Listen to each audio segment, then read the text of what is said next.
नमस्कार दोस्तों, कैसे हैं आप सभी। सबका स्वागत है कॉन्सेप्टर क्लास 2 में। कॉन्सेप्टर ओजांग का इस एकेडमी का एक बहुत पावरफुल बैच है जो सबसे ज़्यादा सिलेक्शन देने के लिए जाना जाता है और पिछले 4-5 सालों में इसने अपने आप को इस्टेब्लिश किया है कॉन्सेप्ट को डेवलप करने में। स्वागत करता हूं आप सभी का आज की क्लास में। बड़ी इंपॉर्टेंट क्लास है आज की।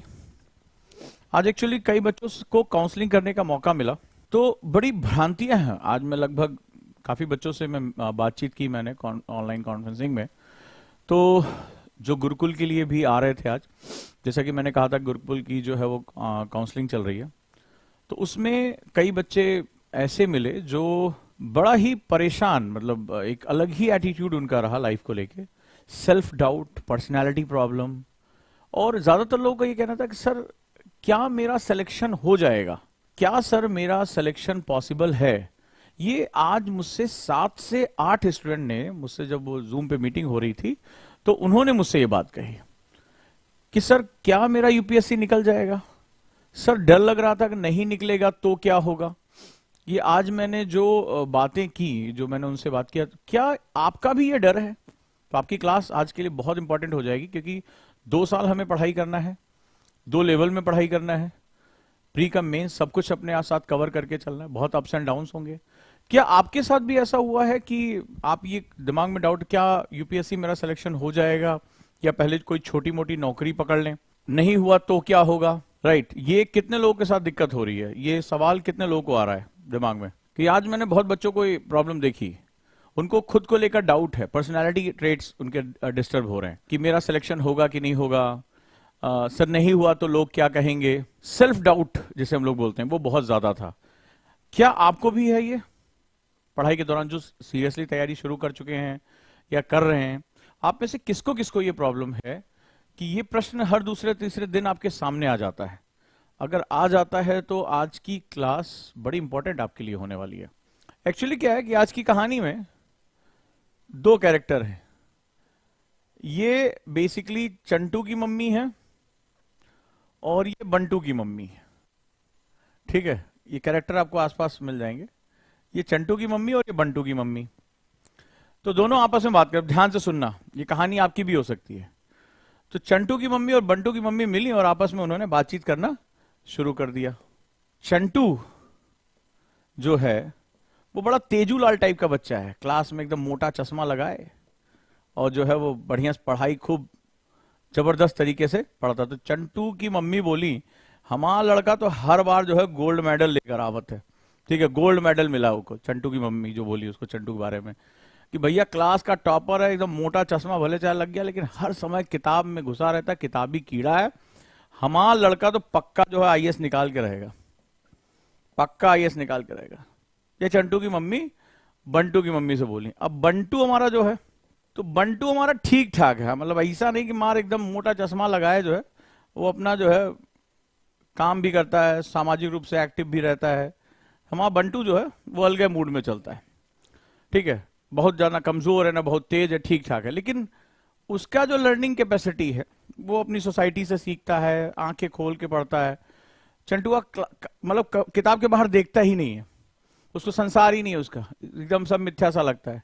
ये थोड़ा सा अलर्ट रहता है। ठीक है, बंटू। तो बंटू की मम्मी बोली, पता नहीं बंटू हो सकता है कुछ पढ़े, हो सकता है ना पढ़े, कोई अभी कह नहीं सकते।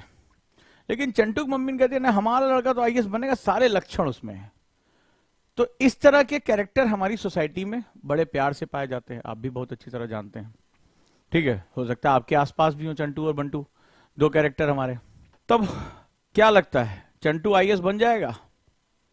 गारंटी है आईएएस बनने की, क्योंकि चंटू की मम्मी ये पता थी कि जो पढ़ने में बहुत तेज है, पढ़ने में बहुत तेज है, तो आईएएस में वही लोग आईएएस बनते हैं जो बहुत तेज होते हैं। और बंटुआ उतना तेज है नहीं, ठीक ठाक एवरेज, लेकिन दिमाग खुला हुआ है उसका, एप्लीकेबल स्टडीज है उसके पास, देख के सीख लेता है, व्यवहार से सीख लेता है। तो चंटू बंटू हमारे 2 कैरेक्टर हैं आज की क्लास में। ये आप भी हो सकते हैं, आपके आसपास भी हो। तो आज क्लास में आपको इससे सीखने को बड़ा मिलेगा। ठीक है, तो आपको यहां बड़ा मजा आने वाला है।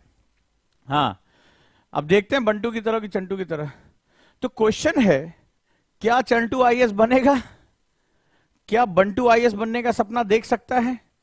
क्या जो यूपीएससी है वो किसको सपोर्ट करता है, चंटू को या बंटू को?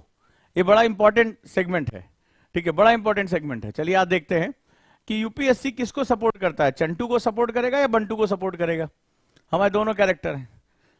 तो जब हम सिलेबस एनालिसिस करते हैं, यूपीएससी एनालिसिस करते हैं, तो हमें इसका जवाब मिलेगा कि चंटू या बंटू किसके लिए फेवरेबल है, राइट। तो चलिए हम आगे शुरू करते हैं अपनी बात को।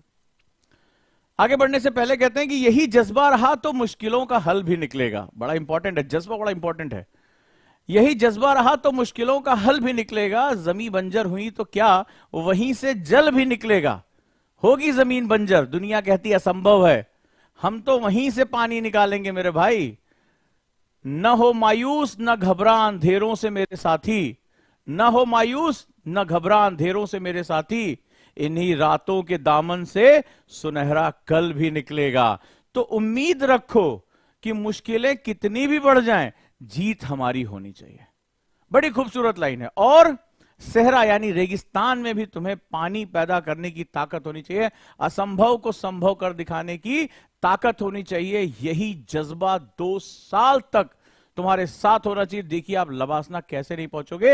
यही जज्बा रहा तो मुश्किलों का हल भी निकलेगा, जमी बंजर हुई तो क्या वहीं से जल भी निकलेगा। न मायूस न घबरा अंधेरों से मेरे साथी, इन्हीं रातों के दामन से सुनहरा कल भी निकलेगा। चलिए शुरुआत करते हैं अपनी यूपीएससी एग्जाम के बारे में। परीक्षा का स्वरूप क्या है, सबसे पहले जो लोग तैयारी करने जा रहे हैं बड़े ध्यान से समझे कि इन्हें तीनों लेवल तैयार करने होंगे और तीनों लेवल की खासियत अलग अलग है। क्योंकि हमारा प्रश्न है चंटू या बंटू, कौन बनेगा आईएएस? चलिए देखते हैं। तो यूपीएससी जो एग्जाम लेता है, जिसे हम लोग सिविल सर्विसेज कहते हैं, 3 लेयर का एग्जाम होता है। प्रिलिमिनरी एग्जाम जो कि ऑब्जेक्टिव होता है, दिस इज ऑब्जेक्टिव, यानी इसमें से कई जो आपके सामने ऑप्शन होते हैं उसमें से एक सही विकल्प चुनना होता है। बेसिकली ऑब्जेक्टिविटी, जिसे वस्तुनिष्ठता कहते हैं, उस शब्द का मतलब समझो। इस एग्जाम, ये जो शब्द है, कितने लोग इस शब्द से परिचित हैं कि इस लेवल का जो है वो महत्व क्या है? वाई प्रिलिमिनरी जो है ऑब्जेक्टिव क्यों रखा, सब्जेक्टिव क्यों नहीं रखा? कितने लोग मुझे बताना चाहेंगे, बताइए। आखिर कई लोगों ने सुना प्री एग्जाम ऑब्जेक्टिव पेपर होता है, नेगेटिव मार्किंग होती है। ऑब्जेक्टिविटी का मतलब क्या होता है? What is the meaning of objectivity? कितने लोग बताना पसंद करेंगे? देखें कितनी तैयारी तुम्हारी हो गई है। ऑब्जेक्टिव क्यों रखा गया? अब हम बात करते हैं ऑब्जेक्टिविटी क्या होती है और ऑब्जेक्टिव सिनेरियो का मतलब क्या होता है। बेसिकली ऑफिसर का पहला गुण होना चाहिए, कल जो मैंने आपको बताया था, रीजनिंग माइंड होना चाहिए, राइट, रीजनिंग माइंड। तो रीजन का मतलब होता है तर्क शक्ति विकास। पहला जो सेगमेंट होता है कि इसके अंदर एक तर्क शक्ति होनी चाहिए। तर्क का मतलब होता है कि वो अपने आर्गुमेंट के हिसाब से सही और गलत का चुनाव करें। तो अगर हम ऑब्जेक्टिव क्वेश्चन को देखें, ठीक है, ध्यान से समझिएगा, बड़ी इंपॉर्टेंट बात कह रहा हूं। कोई छटनी, कोई चटनी, पता नहीं क्या क्या बोल रहा था, ठीक है, तो हमें समझ में आ गया तुम चंटुए हो और इससे ज्यादा कुछ नहीं होने वाला है। 2-4 साल यहां अपना टाइम पास कर लो, फिर पिताजी को बताना कि नहीं हुआ, यूपीएससी बड़ी बेवफा है, ठीक है, ये सब कर लेना, लेकिन ये मत सोचना कि हम क्या तैयारी करने आ रहे हैं। तो ऑब्जेक्टिविटी का जो मतलब होता है वो रीजनिंग माइंड को एस्टैब्लिश होता है। रीजनिंग माइंड क्यों? क्योंकि रीजनिंग जो होती है, एक बड़ी ध्यान से समझना, कल मैंने आपको बताया था आप क्या बनने जा रहे हो, क्लर्क, अर्दली, इंजीनियर, डॉक्टर। ये तुम्हें पता ना कि यूपीएससी के एग्जाम देने के बाद क्या बनोगे, या इसमें भी किसी को कोई डाउट है? सफाई कर्मचारी, क्या बनोगे? क्या ये तुम्हें पता है ना? ऑफिसर बनोगे, ये सबको पता है ना, ये इसमें कोई डाउट है? सिविल सर्वेंट बनोगे, ऑफिसर बनोगे, ठीक है। ऑफिस बियरर ऑफिसर कहलाता है, यानी तुम्हारे अंदर एक ऑफिस होगा, एक तुम्हारे अंडर में आ जाएगा, ऑफिस बियरर बनोगे, यानी तुम ऑफिस का पार्ट नहीं होगे, ऑफिस के बॉस होगे। आप इस बात को समझिए, you are not office goer, you are officer. यानी तुम्हारे अंदर एक तंत्र आएगा, एक सिस्टम तुम्हारे अंदर काम करेगा। बड़े ध्यान से जो समझा रहा हूं समझ लो। कई लोग तो यही नहीं जानने का आईएएस का परीक्षा होता क्या, सबको बता रहे सर प्री होता है, मेंस होता है, इंटरव्यू होता है, ठीक है, बस ऐसे बोलते क्यों होता है प्री, ये तो जानो। वो चाह क्या रहे, ये डिमांड सप्लाई है मेरे बच्चे। अब क्या हुआ, ऑफिसर है, एक सिस्टम तुम्हारे अंदर काम करेगा। तुम्हें इन लोगों से अपना क्या काम निकाल, सिस्टम से तुम्हें आउटपुट निकलवाना है, काम करवाना है, ठीक है। कल मैंने आपको बताया था कि कई बार आपके सामने कोई भी बने बनाए दस्तावेज नहीं होंगे, आपके सामने प्रॉब्लम समाज डाल देगा और आपको समाधान निकालना होगा। तो इस समय कैसा माइंड इस ऑफिसर के साथ होना चाहिए? तुम्हारे सिस्टम में ढेर सारे लोग हैं जो तुम्हारा विरोध कर रहे होंगे, तुम्हें काम नहीं करने देंगे, तुम्हें सबसे काम कराना है। अब क्या हुआ, ये ऑफिसर होना कैसा चाहिए ये देख लो। ठीक है, कल बताया था ना कि संविधान के अंतर्गत किस तरह से काम कराना है। ये ऑफिसर होना कैसा चाहिए? इसके पास तर्क बुद्धि होनी चाहिए। अब ये तर्क बुद्धि क्या होती है ये भी समझ लो।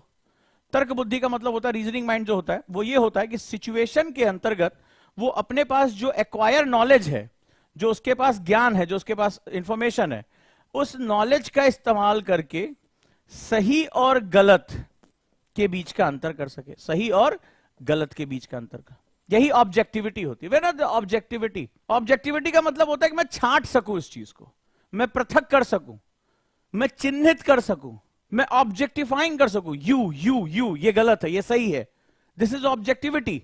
मैं बता सकूं कि ये चार में मेरा कौन सा है, ये चार में ये क्या है, ये चार में सही क्या है, गलत क्या है, राइट। तो ये बड़ा इंपॉर्टेंट सेगमेंट होता है, जरा ध्यान से समझना। तो ये सही और गलत की परिभाषा हो गई।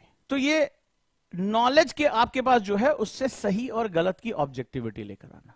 यानी माइंड कैसा होना चाहिए? रीजनिंग माइंड होना चाहिए। क्यों? क्योंकि मैंने कल आपको बताया था ना, कल की क्लास बड़ी इंपॉर्टेंट थी कि मान लीजिए कोई आया, अब वो झूठ मूठी पेंशन मांग रहा है, मनरेगा का पैसा मांग रहा है, तुम सबको दे दोगे, संसाधन कम है, सही और गलत के बीच का अंतर ही नहीं करोगे। बोला मैं गरीब हूं, अब राशन कार्ड बनवा लिया, चल रहे हैं बुलेट से, लाख रुपए की गाड़ी, 1.5 लाख की गाड़ी, उससे चल के जो है फ्री का राशन ले रहे हैं। ये हालत है। एप्पल का मोबाइल लिए हुए हैं, आईफोन, और जाके गरीबों का राशन बीपीएल कार्ड बनवा घूम रहे हैं। आपके सामने ये बात हुई है। तो सवाल है कि संसाधन का मिसयूज हो जाएगा।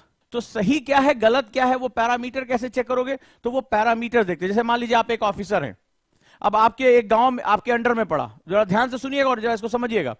तो हुआ कि भाई गांव के गरीबों की तुम्हें मदद करनी है।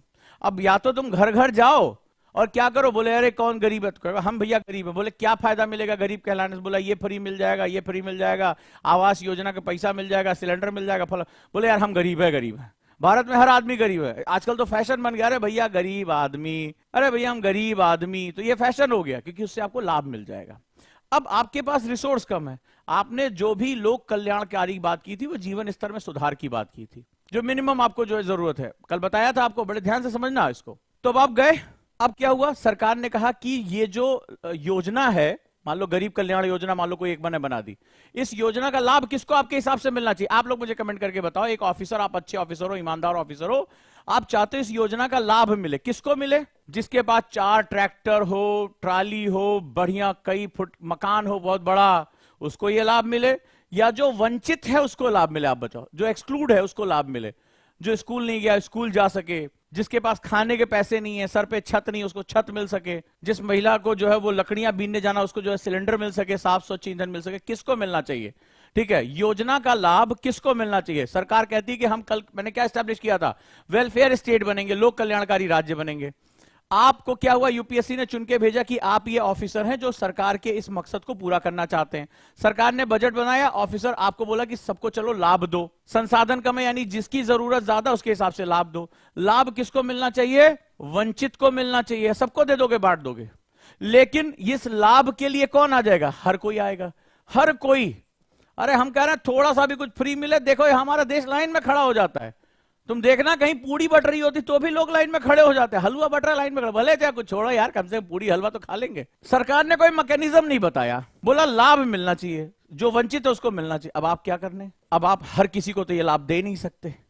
अब आप देखिए आपको जो करना होगा, तो आप कैसे पता करें? हर कोई पहुंचा हुआ है, साहब हम गरीब आदमी हैं, साहब हम गांव में रहते हैं, साहब हमें ये चीज मिलना चाहिए। अब आप सर पे पकड़ के बैठे हैं कि 200 लोगों के लिए फंड है, 500 लाइन में खड़े हैं, अब क्या करेंगे? आप किसको मना कर देंगे? तो आप क्या करेंगे? आप दिमाग लगाएंगे, बोले अच्छा एक काम करें, हम सर्वे कराते हैं। आपने क्या किया, वहां के ग्राम पंचायत को बोला घर घर जाओ, ग्राम पंचायत के बाद तो सब कुछ है, बोले ए से लेके जेड तक जितने घर हैं देखो कि इसका सर्वे करा लो, बिना बताए सर्वे करा लो। क्या मकान कितना बड़ा है, घर में कितने मवेशी हैं, पशु हैं, घर में और क्या क्या है, ट्रैक्टर है, फ्रिज है या कुछ और भी है, वो इक्विपमेंट्स आप देख लो। ठीक है, आपने सर्वे करा लिया। अब जब सर्वे किया आपने, देखो बुद्धि आप लगा रहे हो, सर्वे किया तो रिकॉर्ड आपके पास आ गया, आपने पैरामीटर बना। सर्वे ऐसे थोड़ा ना, पैरामीटर बना। आपको सर्वे में क्या चाहिए? अब सर्वे में जाके कोई जाति पूछ लेगा, मार पिटाई हो जाएगी। पता चला राजनीतिक मुद्दा हो गया कि सरकार का एजेंट है ये डीएम जो है और ये जाति के बारे में, धर्म के बारे में नॉलेज ले रहा है, तो ऐसा मत समझना कि सर्वे कुछ भी करा लेंगे। ए बाबू तुम्हारा धर्म क्या? भारत में मारपीट हो जाती है इसके चक्कर में। अगले दिन पता चला बोरिया बिस्तर लेके तुम्हारा ट्रांसफर कहीं और जो जंगल में तुम्हें डाल देंगे। बोले यहां सर्वे करते रहो पशुओं का बैठ के, बाघ से पूछना हाँ अंकल अपने टीथ दिखाइए, टाइगर टीथ। तो ये नहीं होगा। आपको सर्वे का पैरामीटर आप बनाएंगे कि कोई राजनीतिक विवाद ना होने पाए, कोई धार्मिक विवाद ना होने पाए, आपको उससे बच के निकलना है। आईएएस जो होता है वो जो जीभ होती है ना दांतों के बीच में, उसी तरह होती है, रहती दांतों के बीच में लेकिन अपनी इज्जत बचा के चलती है। क्योंकि राजनीति और माफिया जो है क्या करेगा, हमेशा इसको कुचलने काटने के लिए तैयार है। यही तो रीजनिंग है। तो अब हुआ क्या, इसने सर्वे के पैरामीटर्स बनाए। क्या क्या हम पूछेंगे? सिर्फ इकोनॉमिक फैक्टर्स पूछेंगे। आ गया डाटा। अब भैया पहुंचे ए वाले, बोले साहब हमें उस सरकार की योजना का, हमें जो है फ्री मेडिकल का, फ्री एजुकेशन का फलाना दीजिए। बोले यहीं आओ। ठीक। बोले ये बताओ 200 गज का प्लॉट किसका है? बोले हमारा है। बोले घर में ट्रैक्टर है, 4 भैंसिया है। अबे तुम गरीब कहां से बे? तो आपने क्या किया, जब सर्वे किया पता चला ये लैंडलेस है, जो हमारा सी है इसका जमीन नहीं है, पैसा नहीं है, तो आपने कहा इसको मिलना चाहिए। तो आपने क्या किया, डिस्क्लाइज किया, सर्वे को सही तरीके से किया, आपने डाटा का यूज किया, और जो लोग फेक थे, जो इस लाभ ज्यादातर इसी तरह के लोग लाभ, उनको आपने निकाल के बाहर कर दिया। और जब बाहर कर दिया तो जो सही लोग थे उन तक लाभ आपने पहुंचा दिया, उनके जीवन में परिवर्तन ला दिया, उनका जीवन बचा लिया, उनको मरने से बचा लिया, उनके बच्चे को एजुकेशन दे दी, जिंदगी भर आपको दुआएं देते रहेंगे। लेकिन इसका मैकेनिज्म किसने तैयार किया? इसका मैकेनिज्म आपके उस रीजनिंग माइंड ने तैयार किया। समझे?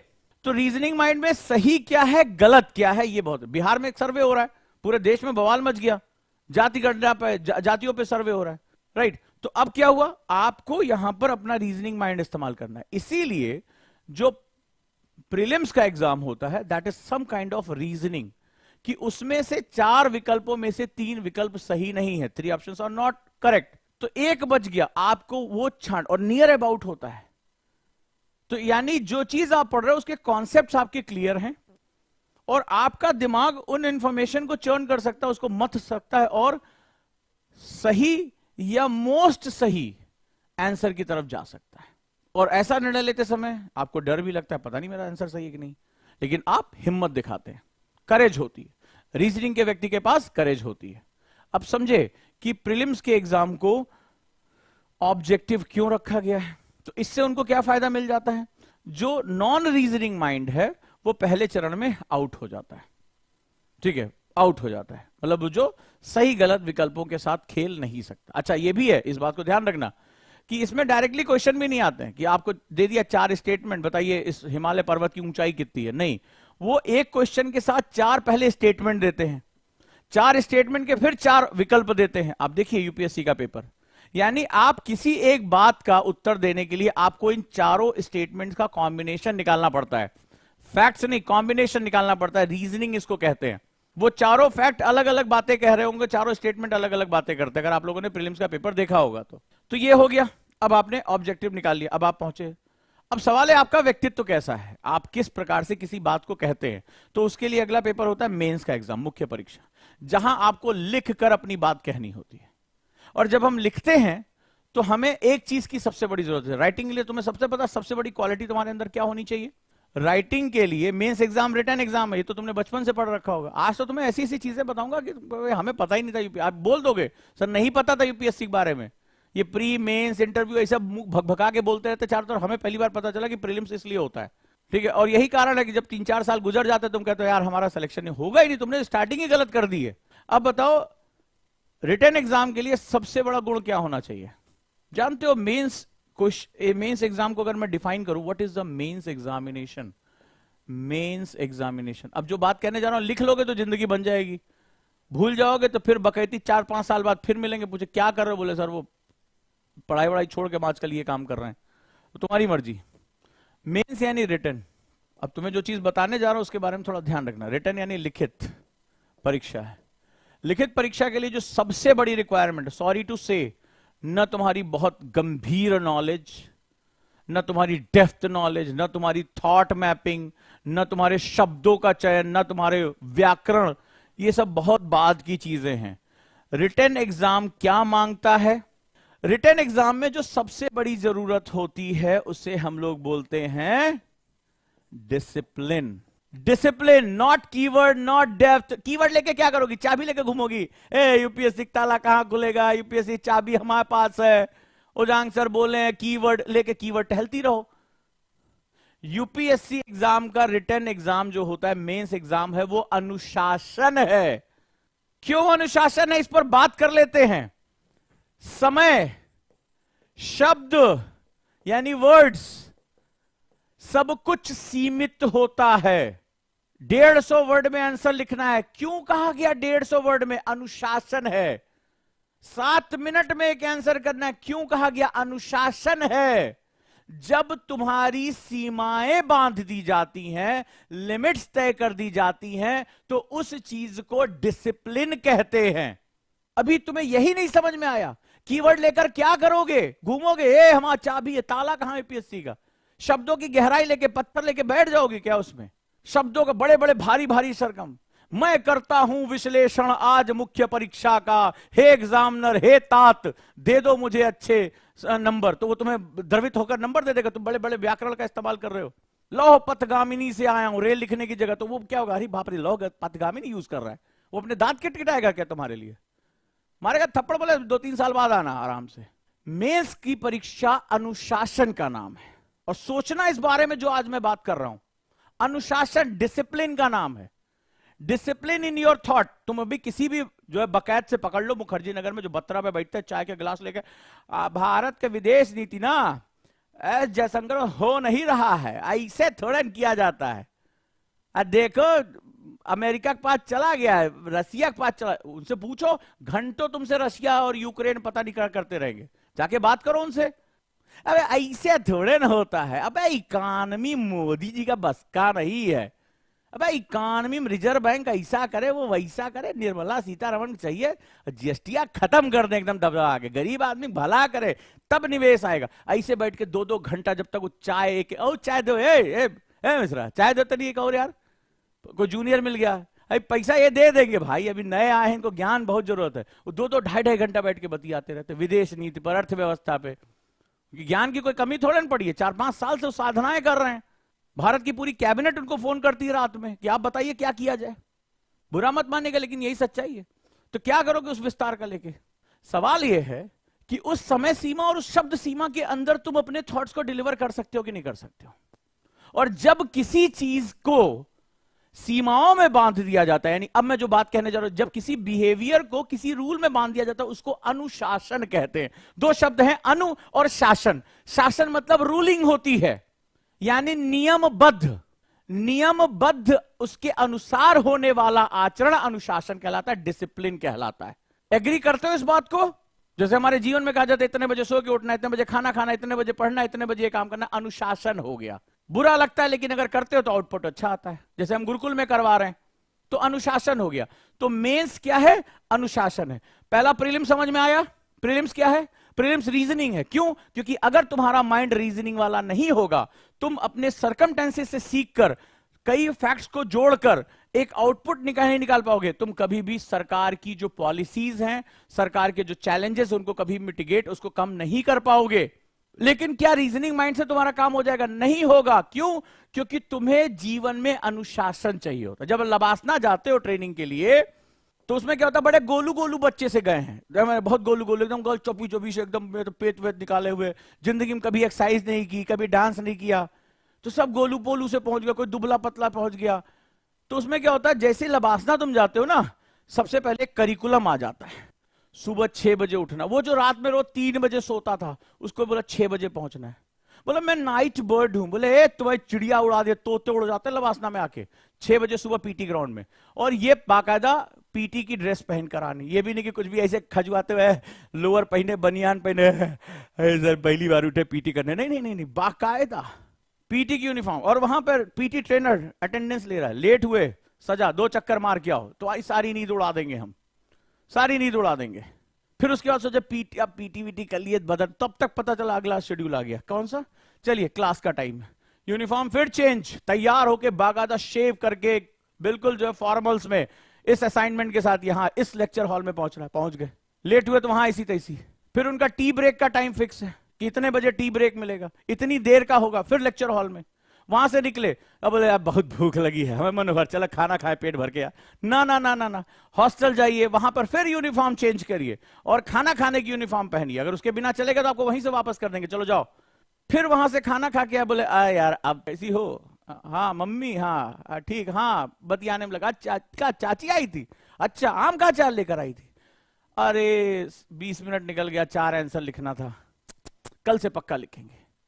तो तुम देखो कि तुम अगर आज फेल कर गए हो, अगर आज तुम सक्सेसफुल नहीं हो, चाहे बोर्ड के एग्जाम में, चाहे यूनिवर्सिटी के एग्जाम में, तुम देखना उसका सबसे बड़ा कारण है अनुशासन का पालन ना करना, डिसिप्लिन्ड ना होना। तुमने भी टाइम टेबल बनाया था, तुमने भी टॉप करने के सपने देखे थे, तुमने भी कसमें खाई थी, तुम्हारे अंदर भी आग लगी थी, लेकिन वो सब कुछ फूंक के तुमने खत्म कर दिया, क्योंकि तुम कभी भी अपनी डेली लाइफ में डिसिप्लिन्ड नहीं रहे हो। तुम्हारा भी बड़ा मन हुआ, यार इसका 6 पैक है, बहुत अच्छा लग रहा है, हमारा भी होना चाहिए। 2-4 दिन जिम गए एकदम, अरे इसके बाद 5वें दिन यार क्या करेंगे, 6 पैक ऐप बना के अधिकारी बन जाएंगे तो आगे पीछे सब डोलेंगे। कितनी बार तुमने ये किया होगा? 4 दिन 5 दिन एक्सरसाइज की, अरे यार कुछ हो नहीं रहा है यार, वजन कम ही नहीं हो रहा है, बॉडी साडी कुछ बना नहीं रही है, प्रोटीन शेक लेकर आएंगे उसको पिएंगे, सुने प्रचार में देखेंगे एकदम जैसे डोला बाहर फेंक देता है भम्म से, इस तरह की आप बातें करते हैं। You are not discipline sir. So mains examination is all about discipline, because officers बहुत डिसिप्लिन होते हैं, क्योंकि डिसिप्लिन आउटपुट देती है। If you want to increase your productivity, अगर आप अपनी उत्पादकता बढ़ाना चाहते हैं एक दिन में, आपको डिसिप्लिन होना ही पड़ेगा, क्योंकि डिसिप्लिन आपको बताता है क्या करना है और उससे ज्यादा आपको बताता है क्या नहीं करना है। एवरीबडी हैज टेम्पटेशन, एवरीबडी, लालच सबके अंदर होता है, यार थोड़ी देर आराम कर लें, वेब सीरीज देख लें, लेकिन डिसिप्लिन पर्सन कहता है ना, इट्स नॉट फॉर, इस टाइम नॉट फॉर लग्जरी, ये पढ़ने का टाइम है पढ़ने बैठेंगे, ये काम करने का टाइम है काम करने बैठेंगे, ये स्पोर्ट्स का टाइम है स्पोर्ट्स करने बैठेंगे। अभी जो नोएडा के डीएम थे वो दिव्यांग थे, और पैरा ओलंपिक में एक डीएम होने के बावजूद, जिन्होंने कोविड में दिव्यांग होने के बावजूद, उन्होंने कोविड को, सरकार ने स्पेशली उनको बुलाया कि आप मैनेज करिए, नोएडा में केसेस बढ़ रहे हैं, उन्होंने सक्सेसफुली मैनेज किया। इतने बिजी शेड्यूल होने के बावजूद वो डेली बैडमिंटन प्रैक्टिस करने जाते थे, और सिर्फ हॉबी के लिए नहीं, आप उठाकर नेट पर चेक कर लीजिए, उसके बाद पैरा ओलंपिक में वो भारत के लिए मेडल भी लेकर चले आए, यानी प्रोफेशनल खिलाड़ी के रूप में। और जब उनसे पूछा गया आप इतना सब कुछ कैसे मैनेज कर रहे हैं, कोविड की भागदौड़, पूरे जिले का प्रशासन, रात दिन काम, उसके बाद आप रेगुलर जो बैडमिंटन प्रैक्टिस के लिए भी चले जाते हैं, उन्होंने सिर्फ एक चीज कहा, discipline life. My keyword is discipline life. मैंने जो है, मुझे क्या चाहिए और क्या नहीं चाहिए, ये हर समय मेरा तय होता है। So mains is not about finding the keywords, it's not about the thought mapping, it's not about the depth of your knowledge, it's not about the vocabulary, it's all about the discipline. Because mains में तुम्हारा पूरा व्यक्तित्व आकर जुट जाता है। If you are disciplined in your daily life, in your every behavior, तो अगर तुम दैनिक जीवन में अनुशासित हो, तो तुम अपने व्यवहार में ऑटोमेटिकली अनुशासित हो जाओगे। अगर तुम बकैत हो, जैसे तुम्हें मौका मिला फैलने का, तुम फैल लेते हो अमीबा की तरह, तो भैया तुम एग्जाम में भी फैलोगे। ये यूपीएससी पकड़ लेता है, ये यूपीएससी पकड़ लेता है। तो अगर बात सही हो तो मुझे कमेंट बॉक्स में बताइए, हाँ सर बिल्कुल सही, नब्ज पकड़ के बैठे आप, डॉक्टर साहब हैं, ठीक है, नब्ज पकड़ के बैठे हैं आप। तो ये चीज है। तो यानी मेंस का एग्जाम क्या है? मेंस का एग्जाम है अनुशासित होना। मेंस का एग्जाम है अनुशासित होना, डिसिप्लिन होना। पूरी लबासना की ट्रेनिंग आप जाकर इंटरनेट पे देखिए। आप तो एक वीडियो देख के बमबमा जाते हैं, म्यूजिक आपकी आत्मा फड़का दे, देखिए ट्रेनिंग होती क्या, पूछिए उनसे। हम तो जाते रहते हैं हर साल, तो हमें पता है कि वहां अंदर क्या होता है। वो सिर्फ डिसिप्लिन सिखाते हैं। एक ऑफिसर बन जाने के बाद तुम्हारे ऊपर फाइन कौन लगा सकता है? शो कॉज नोटिस कैसे हो सकता है कि तुमने यूनिफॉर्म नहीं पहनी? वहां होता है, शो कॉज नोटिस मिल जाती है। आप कैसे चले, आप खाना नहीं खाने देंगे, चलो वापस जाइए। ये ऑफिसर्स मेस है, ऑफिसर एटिकेट के साथ आना है, क्योंकि उस संस्थान का डिसिप्लिन है ये। तो वही सेलेक्ट होगा। मेंस कहता है जो डिसिप्लिन इन द बिहेवियर है, डिसिप्लिन इन डेली लाइफ। तो मेंस एग्जाम क्या है? Mains exam is all about discipline. अब तुम्हें बहुत कुछ आता है, तुम्हारे पास शब्दों का संग्रह ऐसा बड़ा, आग लगा दो। अब तुम लिखने लगे, लिखे चले जा रहे, लिखे चले जा रहे, खत्म नहीं हो रहा तुम्हारा आंसर। पूरे पेपर में एक आंसर लिखे, ऐसा एकदम जान मार दिए, पूरा रिसर्च कर दिए। अरे कितना मिलेगा 250 में? 15 नंबर क्वेश्चन है, मान लो 15 में 15 भी देते तो 250 में 15 ही नंबर तो मिला मेरे भाई, फेल हो गए तुम, खत्म हो गया, बम बम खत्म मामला। तो अब क्या करना है तुम्हें? अनुशासन। मेंस एग्जाम क्या है? अनुशासन है, डिसिप्लिन है। और ये कब आएगी? मेंस में जब जाओगे, जयबे नहीं करोगे तुम, ये आएगी जब डेली लाइफ में उसे फॉलो करोगे। कई लोग गुरुकुल का मजाक उड़ा रहे थे, बकैत हैं, बकैत के बारे में बताया था ना, वो जो कुछ नहीं करते लेकिन हर चीज के बारे में बोल सकते हैं, उनको बकैत कहते हैं, इंग्लिश में ट्रॉल्स बोलते हैं उनको। बोले ये क्या होता है, सुबह उठने से शाम को फिक्स टाइम पे सोने से, खाने से, पढ़ने, ये थोड़े ना होता, हमें आजादी चाहिए। एक मांग रहा था जेएनयू में आजादी, जमानत नहीं हो रही है, तुम भी मांगो, ठीक है? तो वो क्या होगा? इट्स नॉट अबाउट आजादी, डिसिप्लिन तुम्हें ज्यादा आजादी देता है, डिसिप्लिन तुम्हें दिग्भ्रमित होने से, कंफ्यूज होने से बचाता है। तुम्हारी सबसे बड़ी प्रॉब्लम क्या है? कंफ्यूज रहते हो हर समय, हर दूसरे दिन क्वेश्चन है मेरा होगा सिलेक्शन की नहीं होगा। यहीं से क्लास शुरू हुई थी ना। आज एक बच्ची आई, बोले मैं 10 घंटा पढ़ती हूं और उसके बाद सोने से पहले 2-3 घंटा मेरा दिमाग भ्रमित रहता है। मैंने कहा भाई जो 10 घंटा ईमानदारी से पढ़ लेगा उसको बिस्तर ही दिखाई पड़ेगा और कुछ नहीं दिखाई पड़ेगा। जिसने 10 घंटा ईमानदारी से पढ़ लिया उसका दिमाग कहेगा त्राहिमाम त्राहिमाम मुझे खाली सोने दो, और उसके बाद 2-3 घंटे तुम्हारा दिमाग भटकता रहता है। क्या तुमने 10 घंटे पढ़ा मेरे भाई, ये मुझे बताओ। So this is the fundamental, ये मेंस है। अब आ जाओ इंटरव्यू पे, मन कर रहा होगा पूछने का। इंटरव्यू का है, शब्द क्या कहता है? इंटर प्रवेश करता, व्यू दृष्टिकोण, ठीक है? इसको साक्षात्कार कहते हैं, ठीक है? अतकार जो हाफ हलंत लग के कार लगता है, यानी कि वो आमने सामने हो रहा है, ठीक है? साक्षात, आप सामने बैठे और सामने बातचीत हो रही, व्यवहार हो। इंटरव्यू, जो आपके अंदर है वो दृष्टिकोण क्या है। अब इस शब्द को समझो, इट इज नॉट अबाउट कि इंटरव्यू इंटरव्यू है, आपका दृष्टिकोण क्या है, आपका नजरिया क्या, और साक्षात रूप से आपको बताना है। तो आप गए इंटरव्यू के लिए, सामने पैनलिस्ट बैठे हुए हैं, तो आपको लगा इंटरव्यू मतलब क्या हुआ, आप गए, ठीक है, कि हम भैया ये इंटरव्यू देने जा रहे हैं, ये सामने बैठे हुए हैं, ठीक है? इसमें मान लो एक फीमेल मेंबर है, मेल मेंबर है, एक बहुत सीनियर मेंबर है, एक हेड है बैठे हुए, मान लो सेंटर में बिठा दिया। इंटरव्यू क्या है? तो इंटरव्यू कहता है व्यू, आपका दृष्टिकोण किस रूप में है, दृष्टिकोण। हमको क्या बताया जाता है? इंटरव्यू नॉलेज का एग्जाम, देखो बोला पर्सनालिटी टेस्ट, ठीक है? पर्सनालिटी टेस्ट हो गया, पीटी यहां बोल दिया, पर्सनालिटी टेस्ट हो गया। तो जनरली हम इसको पर्सनालिटी टेस्ट बोलते हैं, लेकिन इसके लिए सही नहीं है ये वर्ड, क्योंकि तुम्हारा टेस्ट मेंस में हो चुका है, प्री में हो चुका है। अब तुम अधिकारी बनने जा रहे हो मेरे भाई, अधिकारी। तो अधिकारी जो है वो दृष्टिकोण रखता है। मान लीजिए आप एक अधिकारी, एग्जांपल दे रहा हूं, आप एक अधिकारी बन गए और आप बहुत जातिवादी हैं या बहुत धार्मिक व्यक्ति हैं, सांप्रदायिक व्यक्ति हैं, और भारत का संविधान क्या कहता है? सेकुलरिज्म की बात करता है कि किसी तुम धर्म में हस्तक्षेप नहीं करोगे। अगर तुम्हें गरीब की मदद करना है तो गरीब का धर्म और जाति नहीं पूछोगे, हाँ या ना, मैं सही कह रहा हूं कि नहीं? लेकिन आप एक ऐसे व्यक्ति हैं, आपके दृष्टिकोण में आप किसी जाति या किसी धर्म को लेकर बहुत बायस्ड हैं। क्या आप इन सारी योजनाओं का लाभ समाज के हर वर्ग को दे पाएंगे? ईमानदारी से मुझे जवाब दे दीजिए। क्या इन योजनाओं का लाभ आप सभी को दे पाएंगे?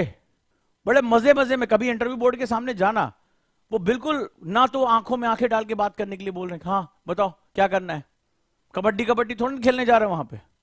ना वो नॉलेज का एग्जाम ले रहे हैं, ना वो तुम्हारी पर्सनालिटी का टेस्ट ले रहे हैं। ये व्यू पॉइंट, तुम्हारा दृष्टिकोण क्या है। अब दृष्टिकोण क्या होता है? वो तुम्हारे अनुशासन और तुम्हारे व्यक्तित्व से निकल कर आता है। वो बड़े मजे मजे में बात करते हैं। दृष्टिकोण का मतलब क्या हो? अब जरा देखो क्या होता है।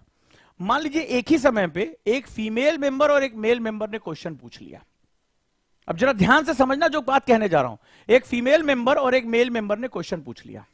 तुम एक ऐसे व्यक्ति हो जो एक कहता है कि नारी जो है वो सर्वप्रथम, आप फेमिनिज्म, भारत में हम नारी को पूजते हैं, हम अपने घरों में पूजते हैं, कहते हैं कि जहां नारी का वास है वहीं देवता का वास है, जहां नारी पूजी जाती है वहीं देवता पूजा जाता है। तो आपका दृष्टिकोण क्या होगा? एक सवाल इसने पूछा, सवाल ए सवाल बी, सिंपल सा फंडा है, सवाल ए और सवाल बी। आपने नारी को सम्मान दिया। अब देखो प्रेजेंस ऑफ माइंड, आपका व्यू क्या है? आपने कहा नहीं मैं इसका जवाब दूंगा, ये मीठा मीठा बोल रहा है, ये तो जो हम बैठी हैं देवी जी बहुत कड़वा कड़वा बोल रही हैं। तो आप ये भी कहेंगे ना हम अंकल जी का जवाब देंगे, अंकल जी बहुत मीठा मीठा पूछे, बेटा बेटा बेटा इस सवाल का जवाब दो। और आंटी जी जो है वो बहुत कड़क होके पूछ रही थी हमसे, तो हम अंकल जी वाला सवाल का जवाब पहले देंगे। आपका दृष्टिकोण है। सवाल बड़े जनरल से हैं, वो पूछेंगे आपका क्या व्यू पॉइंट है, आप बताइए इस बारे में क्या जानते हैं। ऐसा हुआ था, आप क्या सोचते हैं? तो आपने क्या किया, आपका प्रेजेंस ऑफ माइंड काम कर रहा है, आपका दृष्टिकोण है कि मुझे नारी को ज्यादा सम्मान देना है, भले चाहे मुझे उसकी बात अच्छी लगे चाहे ना लगे। आपने क्या किया, रूल है फीमेल मेंबर के सवाल का जवाब पहले देना है, फिर मेल मेंबर का। अब मान लो बोर्ड ऑफ डायरेक्टर बैठे हुए, ठीक है, उसमें बोर्ड हेड बैठे हैं बोर्ड के। अब वो क्या है, वो मुखिया है, तो परिवार का मुखिया वो सर्वोपरि होता है। तो फीमेल मेंबर ने क्वेश्चन पूछा और हेड ने क्वेश्चन पूछा, तो सबसे पहले मुझे किसका जवाब देना, उस हेड का जवाब देना है कि मैं उसके प्रति कृतज्ञ हूं, सम्मान देता हूं, वो परिवार के मुखिया की तरह है। तो ये कोई नॉलेज नहीं चेक हो रही है, ये तुम्हारा दृष्टिकोण चेक हो रहा है कि तुम कितना प्रेजेंस ऑफ माइंड के साथ बात कर रहे हो। और सिंपल सा फंडा यहां पे वो ये कहते हैं कि दिन में तुम कहो रात है, दिन में बोलो चांद निकलता है। अब तुम्हें जो एक इंपॉर्टेंट बात बता रहा हूं, तो अगर तुमने कहा दिन में चांद निकलता है तो ये गलत है कि सही है? अगर नॉलेज के हिसाब से देखो गलत है। वो कहते हैं प्रूव इट, तुम अपने आर्गुमेंट से प्रूव कर दो, वी एग्री चांद निकलता है। तो यानी वो नॉलेज नहीं चेक कर रहे हैं, वो तुम्हारा आर्गुमेंटेटिव पावर चेक कर रहे हैं, परसुएशन चेक कर रहे हैं। क्योंकि इस तरह के आर्गुमेंट का इस्तेमाल तुम्हें करना पड़े। जनता कहेगी हाय हाय डीएम, हाय हाय सरकार, हाय हाय सरकार तुम्हें भेज रही है कि वो लोग आंदोलन पे बैठे हुए हैं, जाओ उन पहलवानों को मनाओ, राष्ट्र के खेल का जो नुकसान हो रहा है, वो हाय हाय कर रहे हैं, उठने को तैयार नहीं है। आप लाठी नहीं भांज सकते उनके साथ, आप जाके परसुएट करोगे। अजीत डोभाल साहब ने कितना परसुएशन किया, अंदाजा लगाओ कि खालिस्तान के जो मानने वाले लोग थे, अकेला वो 5 फीट 5 इंच का बंदा आईपीएस ऑफिसर, उनके बीच में जाकर, आप पढ़ना कभी ऑपरेशन जहां पर अजीत डोभाल साहब थे, यार उनकी बोली भाषा रिक्शे वाला बनके उनको इतना परसुएट कर लिया कि उन्होंने हथियार डाल दिए, हथियार डाल दिए उन्होंने। उनको जाके बोल बोल के सब पता नहीं क्या घुट्टी पिलाई कि ये गलत है, फलाना धर्म के खिलाफ, ये सब कुछ बताया, हथियार डाल दिए लोगों ने। क्या परसुएशन पावर थी। नॉर्थ ईस्ट में इतना जो है आतंकवाद मचा रखा था, उग्रवाद था, सब बातचीत करके सब खत्म कर दिया। क्या दिमाग लगाया यार, समझ में नहीं आता। Persuasion power. वो कहते हैं प्रूव करो चांद, वो कहते हैं प्रूव कर दो चांद है, तुमने आर्गुमेंट से प्रूव कर दिया, बोले हाँ चांद है। तो इसको समझो, वो कहते हैं कि दृष्टिकोण यानी इंटरव्यू में जो तुम्हारा व्यू पॉइंट है वो इतना स्ट्रांग होना चाहिए, इतना बैलेंस होना चाहिए, इतना डिसिप्लिन होना चाहिए। और सबसे बड़ी बात, बाय एथिक्स, तुम किसके साथ सामने, मान लो तुम्हें क्या हुआ, एक छोटा सा एग्जांपल देता हूं।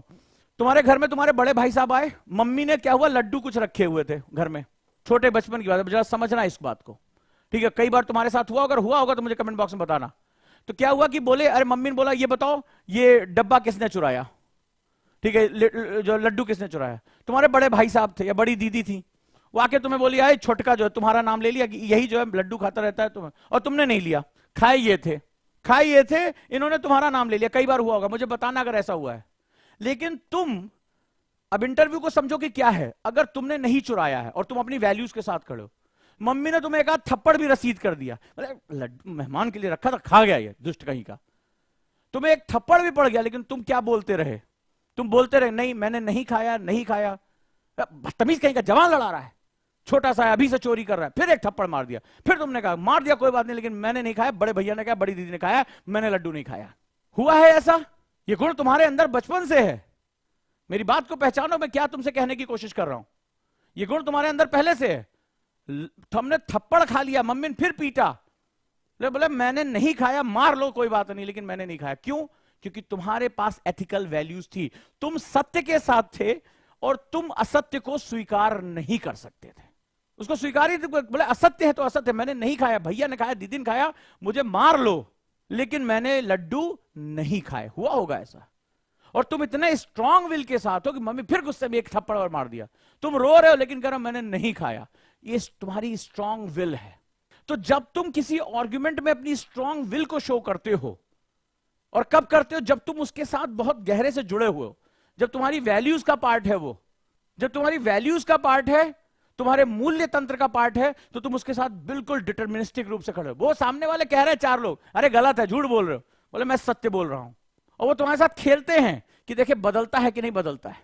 इंटरव्यू में ये गेम सबसे ज्यादा होता है, क्योंकि वो तुम्हारी एथिकल वैल्यूज को चुन रहे हैं। नॉलेज वाले जो चेक कर चुके हैं प्री कम मेंस में, अब वो देख रहे हैं कि ऐसा तो नहीं कल को कोई लाके सर मिठाई का डब्बा है अंदर बहुत, अरे रखो यार गरीब गरीब हम बाद में देखेंगे। तो वो क्या होता है, वो उसको देखते हैं कि तुम्हारी जो एथिकल वैल्यूज है वो कितनी स्ट्रांग है, तुम्हारा वैल्यू सिस्टम कितना स्ट्रांग है। अगर वो तुम्हारी अपनी सीखी हुई चीज है, तुम कभी भी उस लाइन से हटोगे ही नहीं, और ये हमेशा हुआ है तुम्हारे साथ, उस लाइन के साथ चिपके रहोगे। और जब चिपके रहोगे तो बस वो यही देख लेंगे कि दृष्टिकोण के लिए वो स्ट्रॉन्ग वैल्यू सिस्टम है कि नहीं है। ये इंटरव्यू होता है, ये इंटरव्यू होता है। कई बार वो जो ना, आप आईएएस क्यों बनना चाहते हैं? मैं देश की सेवा करना चाहता हूं, मैं देश को बदल देना चाहता हूं। तो कई बार वो बोल देते हैं, अरे ना सही सही बात बताओ, क्या बात है, काहे आईएएस बनना चाहते हो? ठीक है, ये जो देश बदल दूंगा, ठीक है, ये फलाना कर दूंगा, वो बोलो जो जरिए रट रट के जो है तुमने जो इंटरव्यू के वीडियोस देख देख के जो, अब असली बात बताओ। तो वैल्यू सिस्टम के साथ अगर तुम होगे, वाकई में तुम्हें परिवर्तन करना है तो बता दोगे परिवर्तन करना है। लेकिन अभी अभी किसी किताब से इंटरव्यू से रट के आए तो फंस जाओगे वहां पे। So interview is all about putting your own view with strong value system. अपने दृष्टिकोण को एक मजबूत मूल्य तंत्र के साथ स्थापित करने का नाम इंटरव्यू है, इंटरव्यू है। तो ये जो 3 तंत्र हैं, तुमने बड़ा आसानी से समझा था कि ये प्रीलिम्स है, ये मेंस है, ये इंटरव्यू। तुम्हें कभी पता ही नहीं था कि इसकी ये है क्या। किसी ने कहा डिमांड सप्लाई, अरे डिमांड क्या है उसकी? रीजनिंग पावर एस्टैब्लिश करना, अनुशासन को लेकर आना। राइटिंग में, थिंकिंग में जब तक अनुशासन नहीं होगा तो मेंस का एग्जाम बिखर जाओगे, नहीं कर पाओगे। फिर वही वाला गाना गाओगे जो आजकल चला हुआ है, बिखरने का मुझको शौक है बड़ा, संभालेगा मुझको तू बता जरा। तो यूपीएससी का अगर ऐसा है, निकलो यहां से, बहुत कम सीट है, बहुत आदमी है, ऐसे हम सबको अगर हम बिखरने से रोक लिए ना तो समेटेंगे तो हमारा तो भैया घड़ा भर जाएगा। बोले बिखरना तो कहीं और जाके बिखरो, ठीक है। तो ये वहां बहुत मुश्किल है। और इंटरव्यू क्या है? Putting your own view with strong value system, ये इंटरव्यू है। क्लियर है? तो अब समझे कि प्री, मेंस और इंटरव्यू क्या है। क्लियर हुआ तुम्हें? तो अगर अब तुम्हें क्लियर हो चुका है तो आगे चीजें बहुत आसान है तुम्हारे लिए। तो क्या तुम्हें तैयार करना है अगले 2 साल, ये तुम समझ लो कॉन्सेप्टर बैच में। अगर अच्छा लगा हो, कुछ नई बात समझ में आई हो, तो मुझे सबका यस सर चाहिए, जय हिंद चाहिए, जय ओजांकियंस चाहिए। मुझे कमेंट बॉक्स में ये चाहिए कि अगर आज कुछ नया तुम्हें सीखने को मिला हो, कि तुमने सोचा होगा प्री मेंस इंटरव्यू तो हम बचपन से सुनते चले आए हैं, लेकिन इतना गहरा था इसके अंदर, वो डिमांड ऑफिसर की क्या है, और ये एजुकेशन हमारी जो यूनिवर्सिटी सिस्टम की एजुकेशन से अलग क्यों है, ये तुम्हें समझ में आया? अगर ये समझ में आ गया तो बल्ले बल्ले, बहुत मजेदार है। और यही हम एस्टेब्लिश करने जा रहे हैं, यही चीजें लगातार हम करते चले जा रहे हैं। अभी तो इसमें बहुत से पार्ट हैं, मजा आएगा सीखने में, राइट। तो कॉन्सेप्टर बैच, कल EMI क्लासेस खत्म हो चुकी हैं। तो अगर 2 साल के लिए जोड़ना चाहते हो, कॉलेज के साथ तैयारी करना चाहते हो, तो कॉन्सेप्टर बैच में आ जाओ, शुरुआत हो चुकी है, right.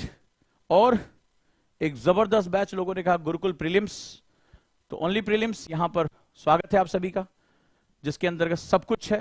GS, CSAT, current affairs, the Hindu, English, test series, mentorship, पूरा डेडिकेशन 1 साल जो है वो प्रीलिम्स का इसके साथ चलेगा। और कॉन्सेप्टर का जो फर्स्ट ईयर है वो प्रीलिम्स का ही बैच है। तो ये दोनों एक साथ मर्ज होकर चलेंगे, एक साथ चलेंगे, और वही जो है वैल्यू वो क्रिएट करेंगे। और नो डाउट स्वागत करता हूं आप सभी का गुरुकुल बैच में। ये जो जहां से ये महान कथाएं शुरू हो रही हैं वो हमारा गुरुकुल बैच है।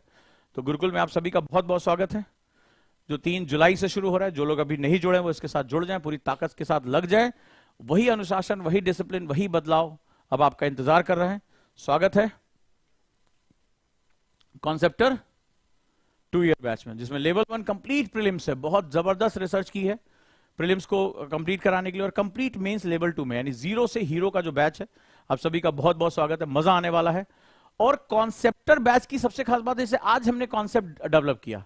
आपको लगता था, आज कितने लोग ये कहेंगे हाँ सर, मतलब प्री मेंस इंटरव्यू को इतनी डेप्थ में समझाया। समझाने का मतलब ये कि अब आपको ये समझना है कि चंटू या बंटू, अब आप मुझे बताइए, चंटू या बंटू, कि वो सिर्फ sir pre mains interview, sir कौन सी किताब पढ़े प्री मेंस इंटरव्यू, या अब बंटू की तरह सोचोगे कि प्रीलिम्स क्या है, रीजनिंग पावर को डेवलप करना। और रीजनिंग पावर के लिए मुझे अपनी आंखों को चारों तरफ नचाना पड़ेगा, समझना पड़ेगा ये क्यों हो रहा है। अगर मेरी लाइफ में डिसिप्लिन नहीं होगा तो मैं आंसर राइटिंग में भी डिसिप्लिन नहीं क्रिएट कर पाऊंगा। मेरी जो व्यू सिस्टम है, जो मेरा दृष्टिकोण है, अगर मैं उसमें वैल्यूज को लेकर नहीं आ पाऊंगा तो मैं कभी भी उस इंटरव्यू बोर्ड के सामने टिक नहीं सकता। जो इंसान नारी को तुच्छ मानता है पकड़ा जाता है वो इंटरव्यू में, जो हे नजर से देखता है। अब दो लोग एक साथ उससे क्वेश्चन पूछ लेते हैं, एक फीमेल मेंबर एक मेल मेंबर, वो तुरंत है सर ये औरत को तो हम कुछ समझते नहीं है, वो पकड़ा जाता है। वहां रिटर्न में तो तुम कहानी लिख के चले आओगे, मेंस में इंटरव्यू में क्या करोगे, पकड़ा जाता है वो। तो बंटू बनने के लिए वो तुम्हारा गोल्ड मेडल नहीं इंपॉर्टेंट नहीं है, तुम सेकंड डिवीजन पास हुए हो, तुम सामान्य परिवार से हो, स्वागत है आपका यूपीएससी में, बट बंटू बनना पड़ेगा, समझना पड़ेगा यूपीएससी क्या रिक्वायरमेंट मांग रहा है। अगर आज क्लास समझ में आ गई हो तो फिर बहुत बहुत धन्यवाद आपका, आप सभी का मैसेज चाहिए, आभार, और जुड़िए इस कॉन्सेप्टर बैच में। इसी तरह से कॉन्सेप्ट क्लियर किए जाएंगे, क्योंकि कॉन्सेप्ट का मतलब होता है कॉन्सेप्ट क्लियर बोलते हैं ना, कॉन्सेप्ट क्लियर मतलब किसी ने शीशा पोंछ दिया हो, जो चीज वास्तविक है वो तुम्हें वास्तविक दिखे। और मुझे बताइए कि आज से पहले प्री मेंस इंटरव्यू शब्द को इतनी गहराई से कब तुम्हें समझाया गया, कब तुम्हें बताया गया कि जो ऑफिसर है वो किस तरह से तैयार किया जाएगा, जो ये संस्था यूपीएससी है उसको जिस तरह के लोग चाहिए वो लोग कैसे हमें मिलेंगे, वो रिक्वायरमेंट आज तुम्हें समझ में। अगर समझ में आई हो तो क्लास को लाइक जरूर करिएगा, शेयर जरूर करिएगा, क्योंकि बहुत से लोगों को ये बात पता ही नहीं है कि प्री मेंस इंटरव्यू में क्या क्या सेगमेंट्स हमारे होते हैं। स्वागत करता हूं आप सभी का, और जुड़ जाइए कॉन्सेप्टर बैच में लेवल 1 और लेवल 2 के साथ। और गुरुकुल में आप सभी का बहुत बहुत स्वागत है, क्योंकि गुरुकुल बेसिकली उसी अनुशासन का नाम है। हम इतनी बार ये रिपीट करना चाहते हैं कि जो हमने करिकुलम बनाया वो तुम्हारे जीवन का हिस्सा बन जाए गुरुकुल में। तो गुरुकुल तो एक्चुअली एक व्यक्तित्व को बदलने का ही नाम है, एक व्यक्तित्व के निर्माण का नाम है। स्वागत करता हूं आप सभी का। जो लोग फीस जानना चाहते हैं दिए गए नंबर पे कॉल भी कर सकते हैं और भी जानकारियां ले सकते हैं। आप सभी का बहुत बहुत स्वागत है इसमें। Thank you so much, thank you.